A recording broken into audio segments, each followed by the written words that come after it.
रात के 2 बज रहे थे। जोरों की बारिश हो रही थी। घना अंधेरा था। बादल रह रहकर गरज रहे थे। थोड़ी थोड़ी देर पर बिजली चमकती तो आसपास की चीजें दिखाई पड़ती थी, अन्यथा हाथ को हाथ दिखना भी मुश्किल लग रहा था।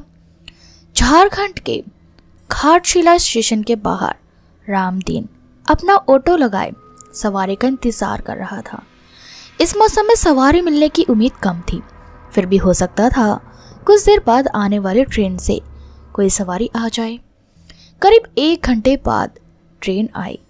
थोड़ी देर बाद बिजली चमकने पर 18 से 19 वर्ष की मॉडर्न सी लड़की कंधे पर एक बैग लटकाए बाहर निकलती दिखी।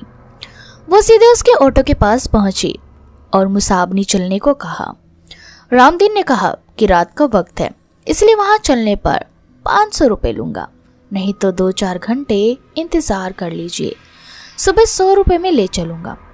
लड़की बोली, अभी 200 रुपये रखो, बाकी वहां पहुंच कर दूंगी, और ऑटो पर बैठ गई। रामदीन ने ऑटो बढ़ा दिया। करीब आधा घंटे बाद वो गंतव्य तक पहुंचा। एक मकान के बाहर लड़की ने गाड़ी रुकवाई और घर से पैसे लेने की बात कहकर अंदर चली गई। काफी देर तक वो नहीं लौटी तो रामदीन अकेले बैठे बैठे परेशान हो गया। उसने घर का दरवाजा खटखटाया।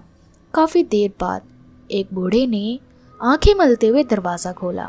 उसने पूछा, कौन हो तुम और इतनी रात को किस लिए आए हो? रामदीन बोला, जो मेम साहब थोड़ी देर पहले आई है, उन्होंने मेरा पूरा भाड़ा नहीं दिया है। बूढ़े ने आश्चर्य से उसकी ओर देखा। बोला, यहाँ तो कोई मेम साहब नहीं रहती, मैं अकेला रहता हूँ। रामदीन की नजर एक फोटो पर पड़ी। उसने कहा, यही मेम साहब तो आई थी, उन्हें स्टेशन से लेकर आया हूँ।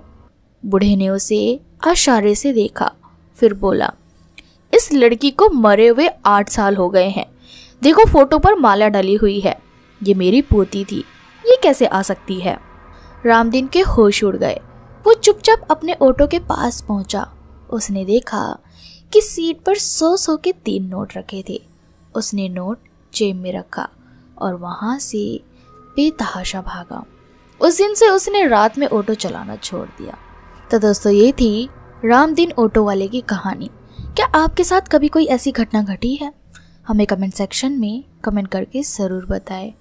और साथ ही इसी तरह की हॉरर स्टोरीज के लिए चैनल को सब्सक्राइब करना बिल्कुल भी ना भूलें।